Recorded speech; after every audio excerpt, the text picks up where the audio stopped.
Jika biasanya olahraga longboard dilakukan oleh para kaum pria, lalu bagaimana jika olahraga ini justru dilakukan oleh kaum wanita? Ya, longboard adalah perpaduan antara olahraga skateboard dan surfing yang menjadi satu. Sekilas memiliki bentuk yang sama dengan skateboard, namun longboard mempunyai perbedaan yang signifikan dari segi ukuran papan. Olahraga yang biasanya diminati oleh pria ini rupanya bisa dinikmati oleh wanita juga. Seperti Gembala Hanafiah yang awalnya hobi surfing, mencari alternatif melakukan gerakan surfing yang dapat dilakukan di darat. Hingga akhirnya ia memutuskan membuat komunitas longboard wanita Indonesia.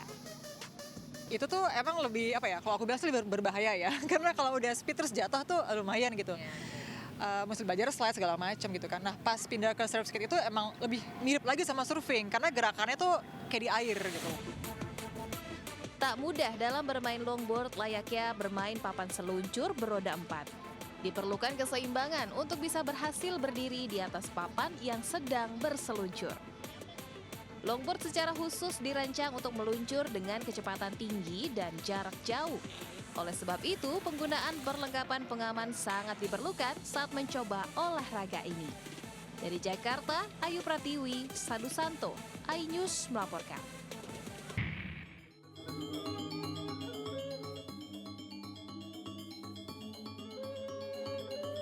Duh, terlihat lucu dan menggemaskan ya saat anak-anak ini berlatih tari Bali. Dengan penuh keseriusan, mereka menari mengikuti irama gamelan dan gerakan sang pelatih. Lihat saja pemirsa, lenggak-lenggok tubuh dan lirikan mata mereka layaknya penari profesional. Ya, siswa-siswi sekolah dasar ini tengah mengisi liburan dengan belajar menari Bali di sebuah sanggar di kawasan Jalan Ratna, Denpasar. Pelatih mengajarkan beberapa tari Bali, seperti tari Puspanjali, tari baris, dan tari condong legong kraton.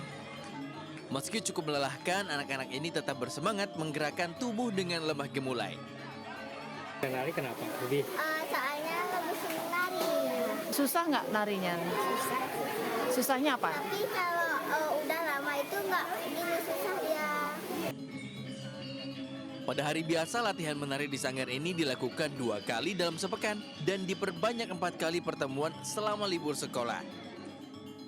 Anak sih di sini sangat bagus ya, karena mereka mungkin dari minatnya, dari mereka suka menari juga. Setiap 6 bulan sekali, setiap kita testing selalu ada mereka. Ya ada nari, ya juga pengen les nari biar bisa nari. Selain melestarikan warisan budaya, kegiatan ini dinilai mampu menumbuhkan kemampuan anak bersosialisasi dan mengurangi ketergantungan terhadap gadget. Dari Denpasar, Bali, Indira Ari, iNews melaporkan.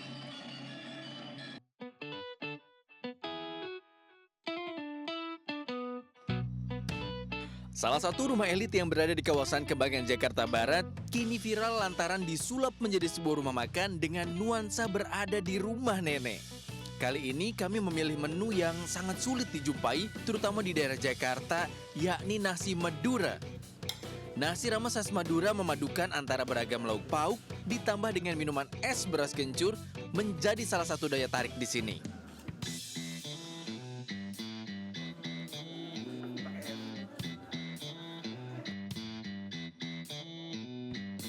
Bagi Anda yang penasaran, Anda hanya cukup menyiapkan budget Rp25.000 sampai Rp50.000 saja. Rumah makan ini beroperasi mulai pukul 8 pagi hingga 4 sore dan mampu menjual hingga 300 porsi dalam satu harinya. Aduh pemirsa, kayaknya saya udah gak kuat deh. Ini porsinya banyak banget, kenyang banget, ditambah lagi sambal koreknya itu nendang banget. Jadi cocok banget nih buat kalian juga pecinta pedas nih, harus banget nyobain sambal koreknya. Ditambah lagi, ini dia yang paling unik. Ada jamu beras kencur pakai es. Jarang banget nemu di mana-mana. Dan singkong keju yang lembut, perpaduan singkong keju jadi ala-ala tradisional sama barat-barat gitulah. Pokoknya cocok banget, kalian bisa mendapatkan vibe suasana kayak lagi nongkrong atau makan di rumah sendiri dengan masakan mamah gitu loh. Oke, demikian saya Nata Arman, serta juru kamera Iriansyah Wahyudi dan Dani Benadi. Sampai jumpa. Pemirsa, akibat anak tidak lolos PPDB, puluhan orang tua calon murid mendatangi sekolah SMP negeri di Kabupaten Bogor, Jawa Barat.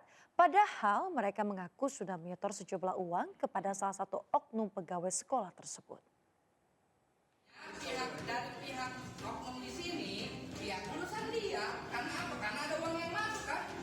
Gitu aja. Yang masuk uangnya. Salah satu orang tua calon murid ini emosi saat dilakukan mediasi dengan pihak sekolah di SMP Negeri 3 Citerep, Kabupaten Bogor. Puluhan orang tua ini mempertanyakan nasib anak mereka yang awalnya lolos saat pendaftaran PPDB secara online tiba-tiba dinyatakan tidak lulus dari pihak sekolah. Padahal puluhan orang tua calon murid ini sudah menyetor uang 2,5 juta rupiah hingga 3 juta rupiah kepada seorang oknum pegawai sekolah. Pihak sekolah mendiskualifikasi 59 calon murid karena data tidak sesuai saat verifikasi atau daftar ulang. Sebagian orang tua ini mendaftarkan anak mereka lewat jalur prestasi. Kedatangan saya ke sini menanyakan tentang pendaftaran adik saya di sini, ya kan. Sedangkan di pendaftaran di aplikasi PPDB itu diterima dengan jalur zonasi, tapi dari pihak sekolah malah didiskualifikasi. Ini tuh minta pertanggungjawaban dari pihak sekolahan bahwa anak saya ngeliat di link diterima. Nah udah diterima pagi-pagi, udah gitu jam 8 apa jam 10 itu ada didiskualifikasi bahwa anak saya nggak masuk. Puluhan orang tua murid akan melaporkan kasus ini ke pihak berwajib dan meminta pihak sekolah menindak tegas oknum pegawai tersebut. Dari Kabupaten Bogor, Jawa Barat, Cahyat Supriyatna, iNews melaporkan. Pemirsa, truk bermuatan jerigen oli bekas terbakar hingga menimbulkan ledakan di ruas tol Jor Fatmawati, Jakarta Selatan. Kejadian mobil terbakar juga terjadi di Tol Meruya Selatan, Jakarta Barat saat mobil bak terbuka yang mengangkut peralatan las muncul api akibat kebocoran gas.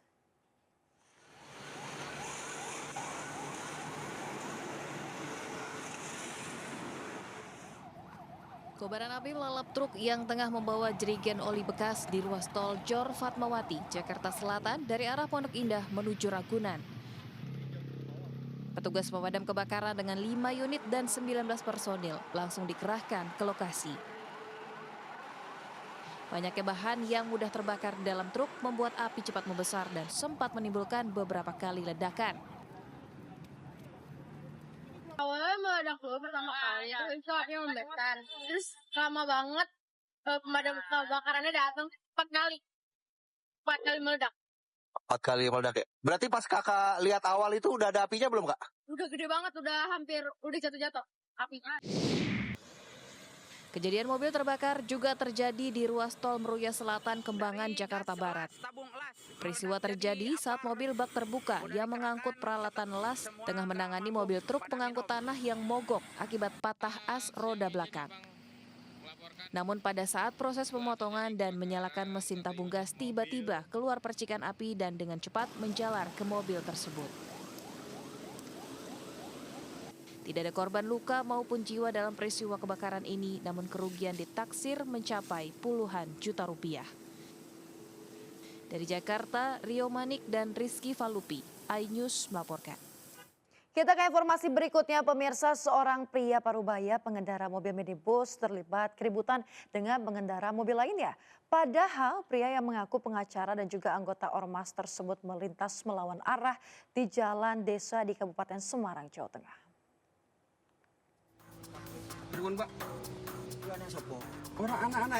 Pria Parubaya pengendara mobil ini mendadak emosi. Ada pengendara mobil lainnya saat berhadapan di jalan sempit Desa Kalongan, Ungaran Timur, Kabupaten Semarang, Jawa Tengah. Bukannya mengalah karena melaju melawan arah di jalur satu arah, pria yang mengaku ketua salah satu ormas hingga pengacara itu justru emosi hingga nekat menendang mobil korban. Emosi yang sudah memuncak membuat pria tersebut sampai 3 kali melayangkan tendangan dan berusaha merampas ponsel korban sambil mengancam.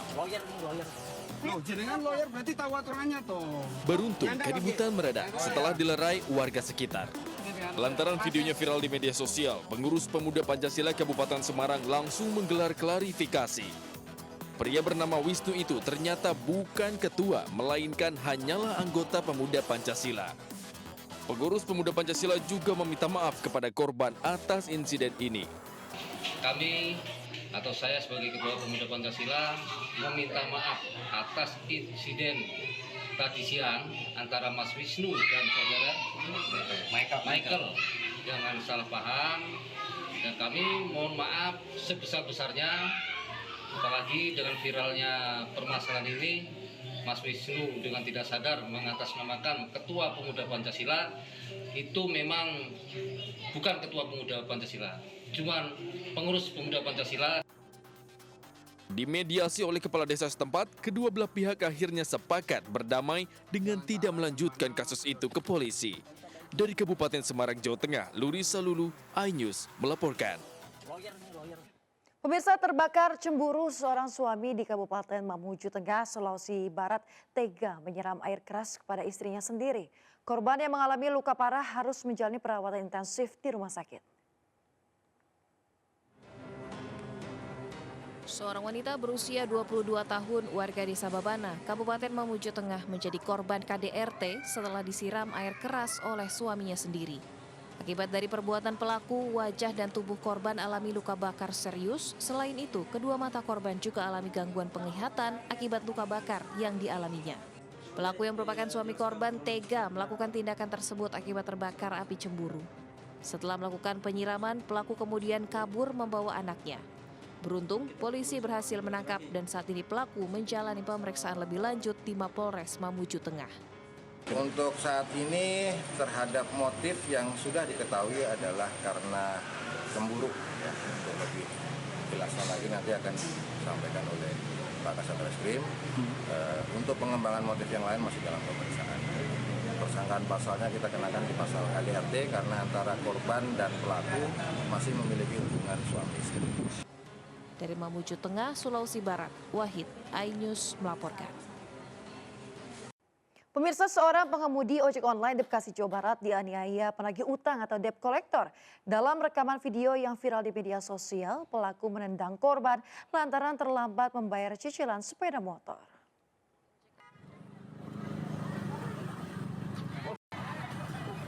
Aksi kekerasan dialami seorang pengemudi ojek online di Jalan Raya Kodau, Jatiasih, Kota Bekasi, Jawa Barat.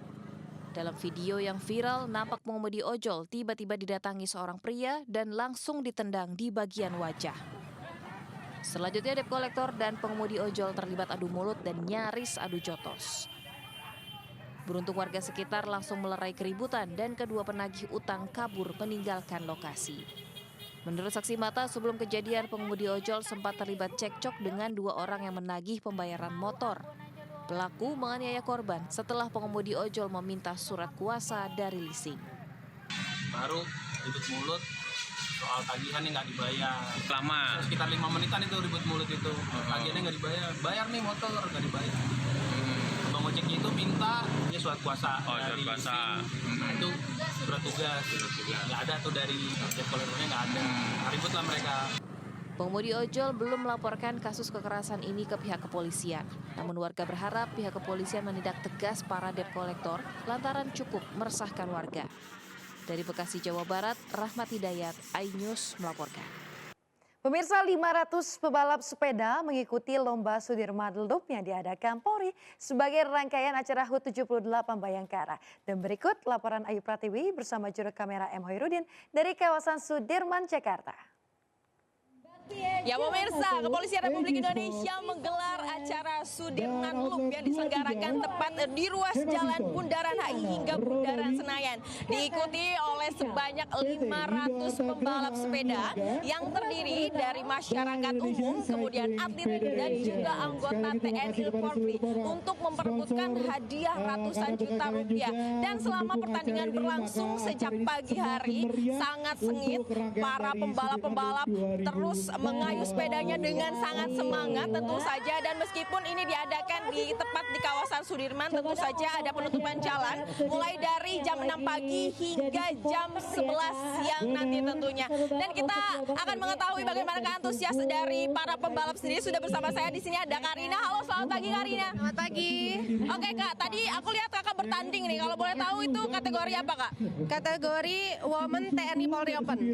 Oke, tadi pada saat balapan sepeda ini gimana? Mungkin bisa ceritakan ke experience-nya.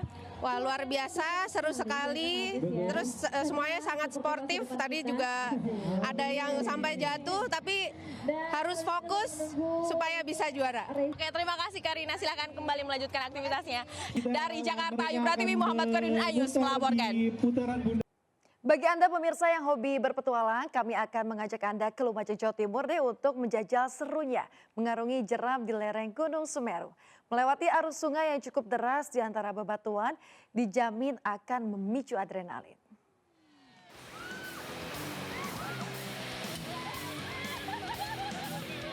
Yuhu, waktunya jalan-jalan lagi. Cuma setengah jam dari Lumajang, pemirsa bisa nemuin lokasi yang sekeren ini. Ya, kali ini kita akan main air lagi dengan mencoba main rafting di lereng Gunung Semeru, Jawa Timur. Ini sih super duper keren. Bisa menyusuri sungai seperti ini bersama teman dekat atau keluarga. Tapi harus mengikuti arahan dari mentor ya, biar selamat. Karena di sini kita akan melewati sungai berarus deras dengan banyak bebatuan. Apalagi jarak yang ditempuh pun cukup jauh, sekitar 4 km dengan waktu tempuh sekitar 2 jam. Kalau penasaran, lokasinya ada di Desa Senduro, Kabupaten Lumajang. Ini pertama kali, tapi sangat seru. Seru sekali. Seru banget, awalnya deg-degan. Tapi pas di tengah-tengah, wow mantap. Pemandangannya bagus banget, masih rindang, banyak hutan juga. Yang pertama yaitu airnya sangat jernih karena memang ini sumbernya dari lereng Semeru. Yang kedua pemandangannya sangat alami dan kita punya 2 keunggulan, ada Gua Monyet dan Gedung Gowo. Di situ kita bisa bermain air nanti. Oh ya, di sini khusus untuk dewasa ya, karena demi keselamatan. Dan untuk mencoba keseruan menyusuri jeram ini, pengunjung cukup membayar Rp150.000 per orang. Dari Lumajang, Jawa Timur, Yaya Nugroho Ayus melaporkan. Pemirsa, Anda kembali di Buletin Anju Siang bersama saya Yasmin Atadia. Pemirsa, rapat paripurna ke-12 DPR RI, maksud kami DPD RI di Gedung Nusantara 5 Senayan, Jakarta diwarnai kericuhan. Sementara 2 bocah tewas tenggelam diduga terseret arus Kali Pondok Jaya, Kabupaten Tangerang, Banten. Dan 2 informasi ini kami rangkum dalam Indonesia 24 jam.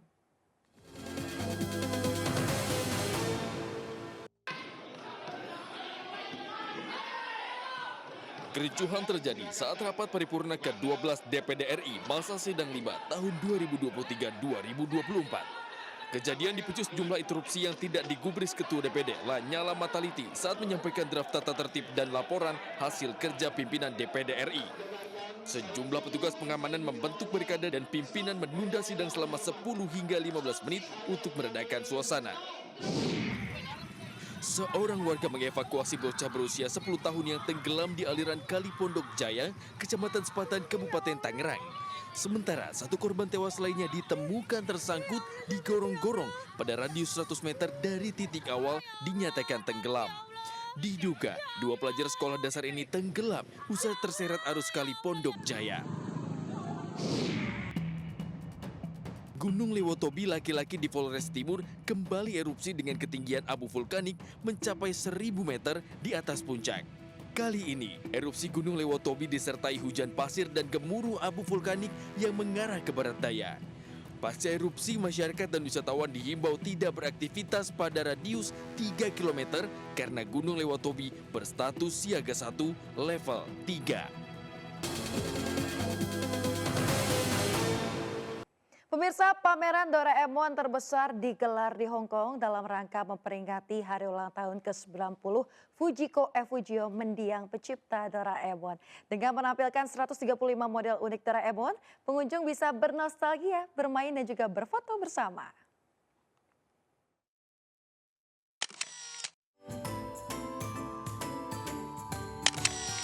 Memperingati ulang tahun ke-90 Fujiko F. Fujio, mendiang pencipta Doraemon, pameran Doraemon terbesar hadir di Hong Kong dengan menampilkan 135 model unik Doraemon. Terletak di lokasi dalam dan luar ruangan di sepanjang Pelabuhan Victoria, pameran ini menawarkan area terpisah dengan area gratis dan bertiket. Di Avenue of Stars dan Shimsatsui, pengunjung dapat melihat balon Doraemon setinggi 12 meter yang diklaim sebagai yang tertinggi di dunia. Disertai dengan 34 patung seukuran aslinya yang menggambarkan adegan dari manga dan serial animasi tercinta. Sejumlah penggemar mengaku senang karena dapat mengenang masa kecilnya tentang petualangan Doraemon. Doraemon robot kucing berwarna biru putih yang dilengkapi dengan gadget futuristik membantu Nobita Nobi, seorang anak muda dalam petualangan seru mereka. Pameran ini akan berlangsung hingga 18 Agustus mendatang.